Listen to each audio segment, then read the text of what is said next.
Di tengah hiruk-pikuk kehidupan, setiap individu terlibat dalam proses yang tak terelakkan.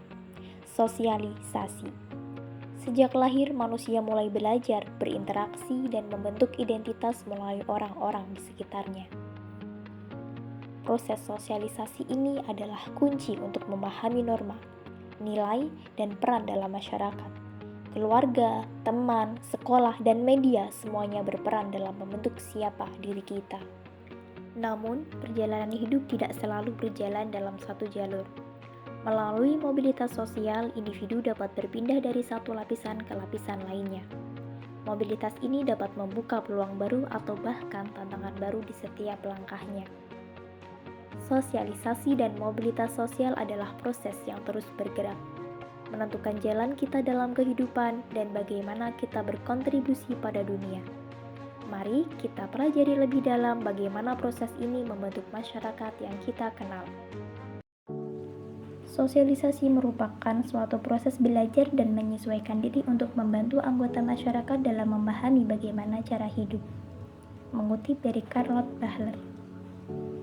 Faktor-faktor terjadinya sosialisasi ada 4. Yang pertama dipengaruhi oleh sifat dasar. Sifat dasar ini merupakan potensi yang diwarisi seseorang dari kedua orang tuanya. Lalu lingkungan prenatal menjadi faktor yang kedua. Sebab lingkungan tempat seorang individu itu juga berpengaruh terhadap sosialisasi seseorang. Lanjut, faktor yang ketiga ada perbedaan individu, yaitu karena setiap orang memiliki karakteristik yang berbeda-beda. Dan yang keempat ada faktor lingkungan, kondisi di masyarakat sekitar individu, seperti kondisi alam dan kebudayaan. Selanjutnya ada tahap-tahap dalam proses sosialisasi. Dalam sebuah sosialisasi tentu ada tahap-tahapnya. Yang pertama tahap persiapan, kedua tahap meniru, 3 tahap siap bertindak, dan yang keempat tahap penerimaan norma kolektif. Mobilitas sosial merupakan gerak perpindahan seseorang atau sekelompok dari status sosial satu menuju status sosial lain. Yang pertama yaitu mobilitas sosial vertikal. Ini merupakan perpindahan individu dari suatu kedudukan ke kedudukan lain yang sifatnya itu tidak sederajat. Mobilitas sosial vertikal naik. Ini merupakan kenaikan kedudukan individu dari kedudukan rendah menuju kedudukan yang lebih tinggi. Adapun contohnya yaitu seseorang yang mengalami kenaikan jabatan. Lanjut, mobilitas sosial vertikal turun. Ini merupakan penurunan kedudukan individu dari kedudukan tinggi ke kedudukan yang lebih rendah. Contohnya seperti kegagalan dalam mempertahankan usaha. Mobilitas sosial horizontal. Ini merupakan perpindahan individu yang sifatnya sederajat atau masih dalam strata yang sama.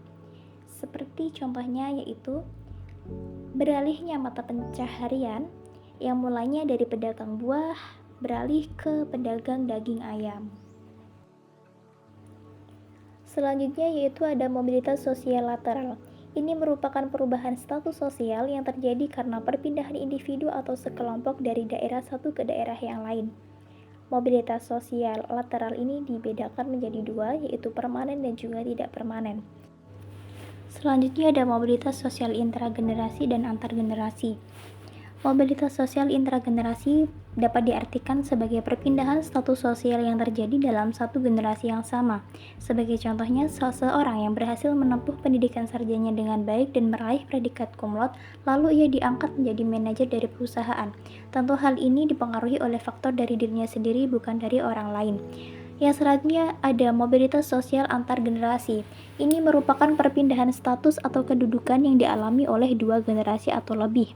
Mobilitas sosial antar generasi dibedakan menjadi 2, yaitu antar generasi naik dan antar generasi turun. Contoh dari antar generasi naik yaitu seseorang yang mengalami peningkatan status sosial dalam kehidupannya, seperti contoh pada grafik yang pertama. Dan contoh dari mobilitas sosial antar generasi turun yaitu adanya penurunan status sosial atau strata sosial dalam kehidupannya. Contohnya seperti grafik pada nomor 2.